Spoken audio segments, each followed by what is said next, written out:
Well, hey y'all, I decided to jump on the golf cart and ride down here to the river, to our, we have a big lawn down here at the RV camp, and we jump on the golf cart, come down here. It's absolutely beautiful, and I decided I wanted to come down here where I had some peace and quiet and just kind of give you an update.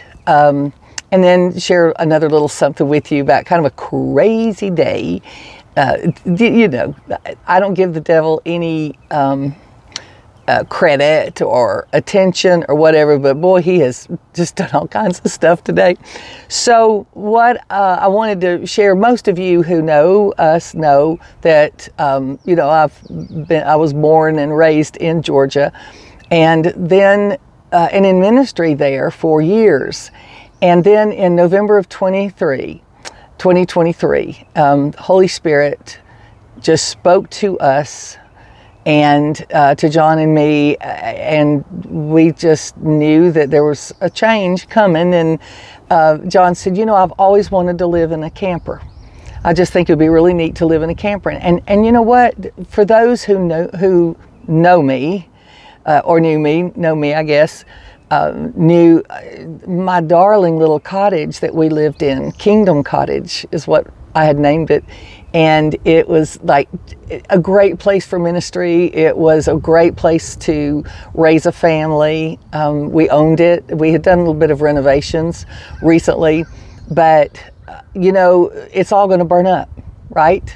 One of these days. And we knew that obedience opens the door to the miraculous. So we decided we were going to obey what he said to do. And this is what we felt that he was saying was, sell the house and get rid of everything. I will tell that story a little bit later about just the miraculous way God did some, oh my goodness, like I said, it opens the door to the miraculous. And we sold our house in 9 days. After we put it on the market, we did some purging and all that kind of thing. So I will share that a little bit later. But we bought a camper, and we closed on our house. We didn't want to owe anything, so we said, well, let's take some of the proceeds from the house, because we owned the house. We didn't have a mortgage.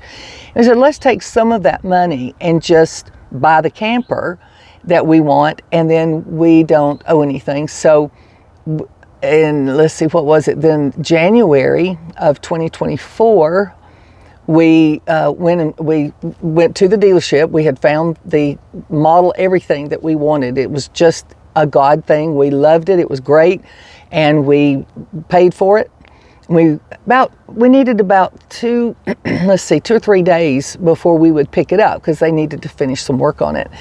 And the night before we picked up the camper, and our plans, I will tell you, our plans were to just enjoy. We didn't want to travel really, but we wanted to maybe go to some of the lakes around the metro Atlanta area and just camp, you know, for a while and see just what God was going to do. Plus, our older son, Samuel, and his wife, Megan, live in Adairsville, Calhoun area. And we went, okay, we'll go up there. And Caleb was still in Douglasville.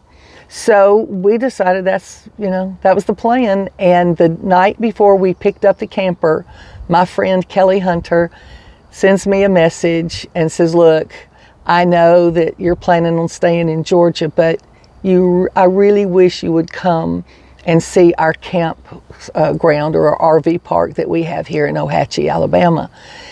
She said it's a kingdom project, and the piece is just so wonderful. And I'm just going to be really transparent, y'all. I just thought, Alabama? I mean, I'm Georgia. You know, as I'm thinking, Alabama, I think that might be a little too slow paced for me. I know it's beautiful, and a lot of people had moved to Lake Wedowee in that area. And I thought, okay, I don't know. But anyway, long story short, we were not able to stay at some of the campgrounds in the winter because they were restoring, or they were renovating those campgrounds. So we were running out of a place to stay. So we said, okay, Lord, what are you doing? You did not have us sell our house and give everything away, get a camper, and then be homeless. We know that's not you. So what do you want us to do? And then we remembered that Kelly had messaged me about coming to visit. So we called her and said, hey, can we come in the morning, take a look? And she said, yeah, that would be great. We arrived here on this campground. The minute we drove up the little driveway, because it's on a ridge, I'm telling you, the peace of the Lord was amazing. And we went, we're supposed to be here. We're actually going to move to Alabama. And I had been so busy. Yeah, busy. I don't like that word. I like to use the word full. My life's very full instead of busy. But I have been very busy with ministry and church and everything for a long, long time. So when we moved here, it was a whole different deal. I mean, a whole different thing. So it's wintertime, and I'm going, okay, what am I supposed to do here? I knew God was not punishing me, that He was preparing me. I knew what He had called me to do, but this did not look like it, y'all. This did not look like it. So I thought, okay, maybe we need to rest a little bit. Well, then I started walking the campground, and there were about 39 lots here. It's not a real big park. And I thought, I can at least pray for these people. So I would walk during the day, because it was winter, so I didn't do it really early, but I would walk during the day, and I would just stretch my hand out toward each camper and say, Father, you know who lives here and you know what they need, and begin to pray for them. And then I asked Kelly, who lives in these campers?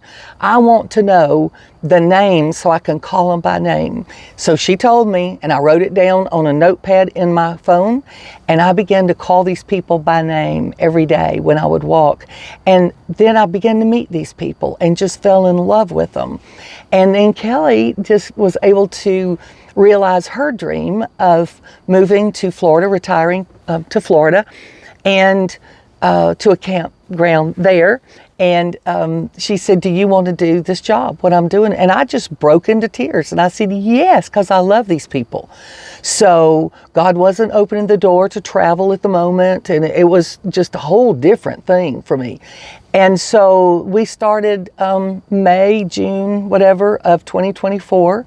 So we are managing this amazing, this wonderful little community family here on the Coosa River in Ohatchee, Alabama, between Gadsden and Anniston.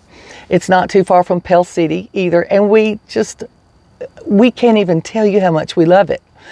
And then the owners appreciated the job that we're doing here. They've bought another property about nearly 2 hours from here, kind of above Birmingham, and asked us if we want to manage that one as well. And it's a little different situation where it's the weekends is when the people come there to camp. Here we live here full time.